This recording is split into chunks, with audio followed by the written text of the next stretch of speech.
Nah ini tadi kan ketika sudah kan terbentuknya granuloma tadi, tergantung imunnya kita. Ya, tadi bahas yang ini kan tergantung dari imunnya kita. Nah kalau misalkan imunnya kita lagi jelek atau apa, ini kan membuat dia aktivasi kembali, membuat ruptur, pecah pertahanannya itu. Akhirnya apa?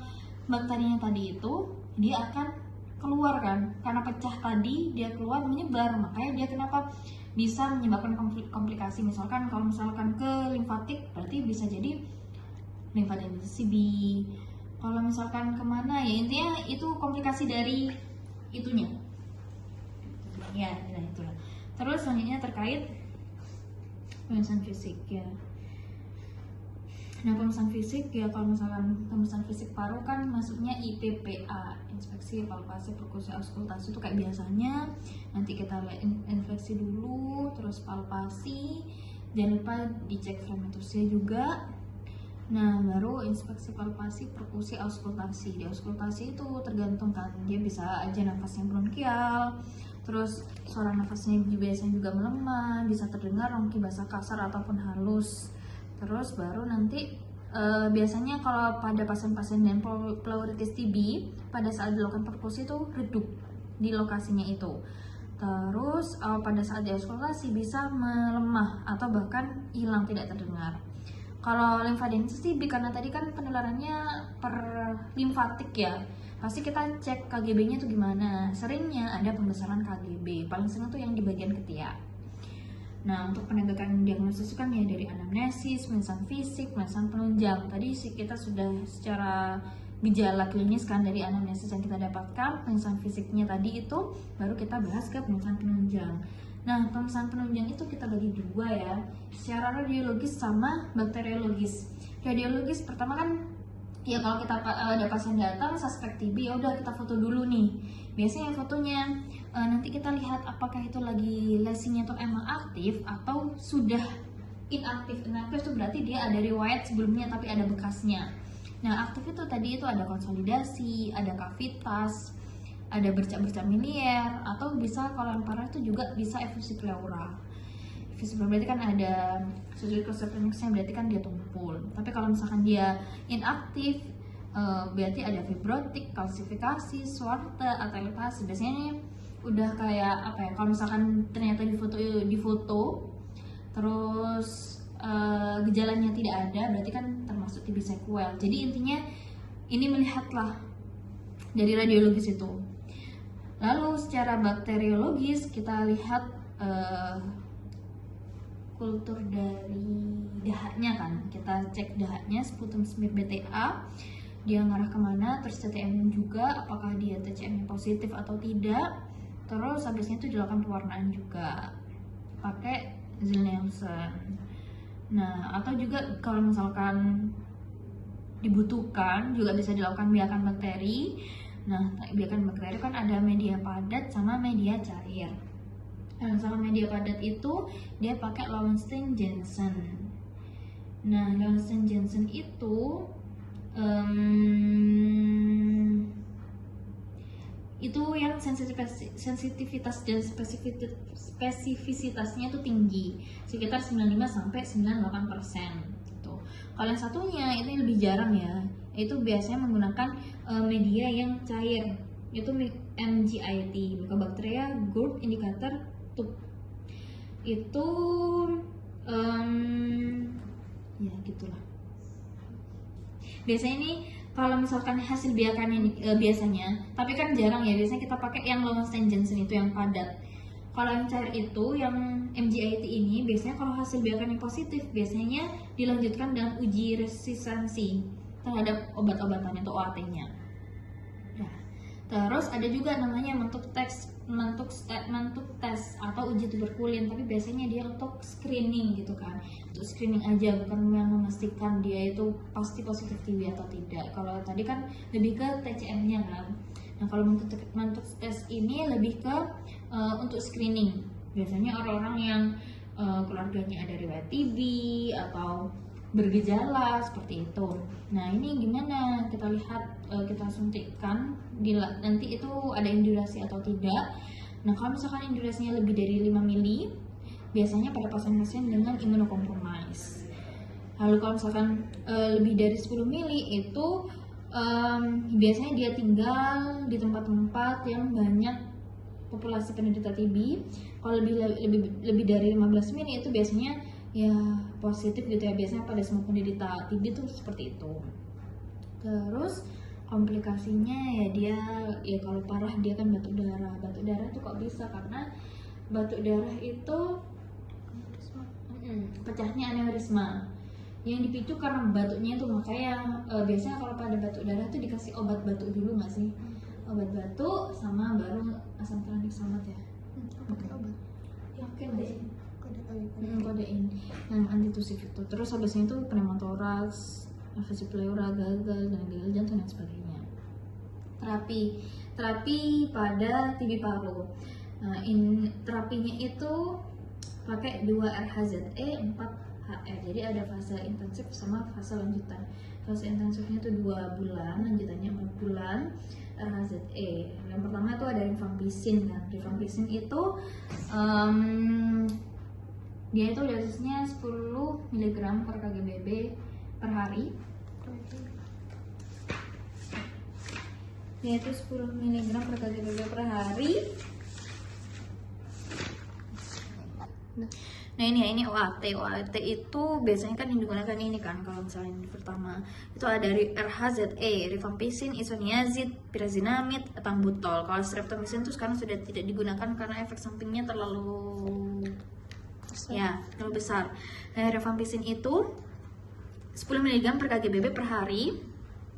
Sediaannya itu macam-macam, ada 150, 300, 450, 600, itu sesuai dengan dosis yang nanti kita hitung berdasarkan BB-nya itu. Nah dia itu cara kerja obat dari rifampicin itu dia itu langsung menyerang ke RNA-nya, jadi melemahkan dari polimerase RNA-nya itu, jadi langsung ke dalamnya. Efek sampingnya pokoknya rifampicin depannya red ya. Red itu bisa urinnya kemerahan, terus anemia, rash, anafilaktik. Nah, anafilaktik kan kayak respon alergi gitu kan. Kita lihat juga tanyakan gatel-gatel kan apa enggak. Kalau misalnya dia gatel-gatel, ada ruam enggak? Kalau misalnya dia tidak ada ruam, maka gak apa-apa kita berikan anti alergi. Diminum sampai kapan anti alerginya itu ya? Diminum sampai gejalanya hilang. Tapi kalau misalkan dia sudah ada ruam-ruam, bentol-bentol, maka kita berikan anti alergi juga. Tapi gak usah dilanjutkan ke OAT. Takutnya apa? Takutnya dia ada resisten terhadap si rifampicin ini. Yang kedua ada isoniazid. Ya ini ya, dia 5 mg per kgbb per hari. Sediaannya ada 100, 300, sesuaikan juga sama BB-nya nanti. Terus dia itu efek sampingnya ke saraf-sarafan. Jadi kayak neuropati. Terus dia juga bisa terus kayak kebas.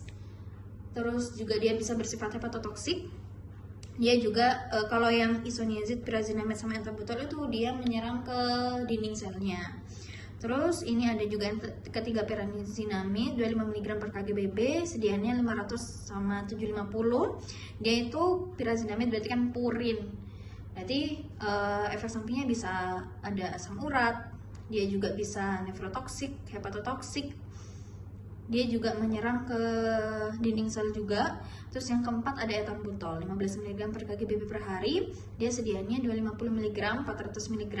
Dia itu IA kan, ethambutol berarti efek sampingnya eye, ke mata, gangguan penglihatan, buta warna, buram gitu.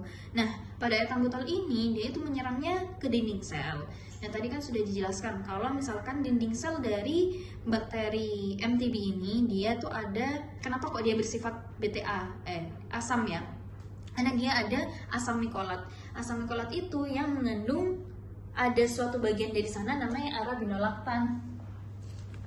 Nah arabinolaktan ini yang akan membuat si bakterinya itu tahan terhadap asam. Nah makanya kenapa kok kita berikan ethambutol.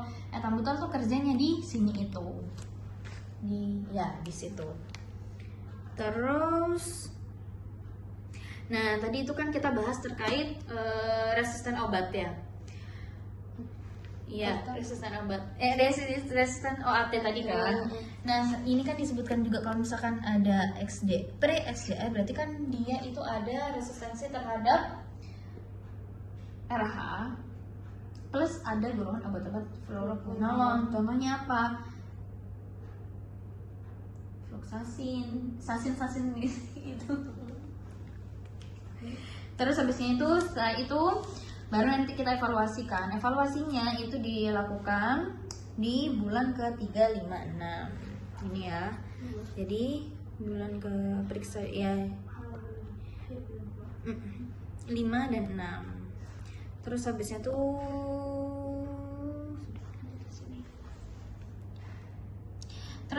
ini kan kalau misalkan yang TB paru ya, TB paru tanpa komplikasi, dia kan 6 bulan kan, 2 RHZE, 4 bulannya pakai RH. Nah, kalau misalkan ini berdasarkan PPT Dr. Arimbi, jadi kalau misalnya ada pasien ternyata dia resisten obat, maka nanti kalau misalkan dia TB dengan gagal pengobatan, nanti itu dirujuknya ke spesialis saraf. Kalau misalkan yang dia paru, spesialis paru. Tapi kalau misalkan dia TB yang resisten, nanti ke khusus yang resisten obat. Terus habisnya itu, nah kalau misalnya dia sudah ada komplikasinya misalkan ke meningitis, ke otak, ke tulang belakang, sudah ke limfatik, ya biasanya pengobatannya lebih lama, sekitar 9 sampai 12 bulan. Nanti itu tergantung evaluasinya bagaimana. Terus lalu efek samping dari obat TB ini. Sebenarnya ini sudah dibahas tadi kan. Reaksi kutaneus atau alergi berarti kan tadi dikasih histamin, tapi kita lihat dulu dia tuh gatal-gatal disertai ruam-ruam apa enggak. Kalau misalkan dia tidak disertai ruam, ya berarti obatnya itu diminum, antihistamin diminum sampai dia ini beres gejalanya, baru dilanjutkan OAT-nya. Tapi kalau sudah ada bendol-bendol, merah-merah, itu di stop OAT-nya karena takut dia resisten gitu kan. Terus ini juga di sini ada drug induced hepatitis. Ini biasanya kalau misalkan pada pasien yang misalkan udah kuning, terus juga tanyakan dia ada riwayat minum alkohol kayak gitu, ada riwayat penyakit liver, terus berdasarkan kita lihat juga labnya SGOT, SGPT-nya meningkat, hasil USG-nya itu bagaimana, itu kita lihat. Maka kalau sudah ada gejala seperti itu, kita hentikan OAT-nya. Sampai kapan? Sampai fungsi livernya itu membaik, sampai SGOT, SGPT-nya itu membaik. Kalau misalkan tidak ada tes fungsi livernya, maka tunggu 2 minggu sampai gejalanya itu menghilang, kayak misalkan iteriknya itu nggak ada, dan pokoknya mereda semuanya. Baru kalau benar-benar 2 minggu itu sudah mereda, baru kita bisa berikan OAT. Terus sudah, kalau misalnya udah pengobatan, jangan lupa dievaluasi setiap bulannya. Kalau klinisnya setiap bulannya kita evaluasi. Kalau misalkan per labnya, per radiologisnya itu bulan ke-2, 5, sama 6 ya. Tapi kalau misalkan setelah sembuh, misal dia sudah dinyatakan sembuh, maka dievaluasi setiap bulan ke-3, 6, dan 12 setelah selesai pengobatan. Takutnya dia aktif kembali gitu. Terus udah selesai.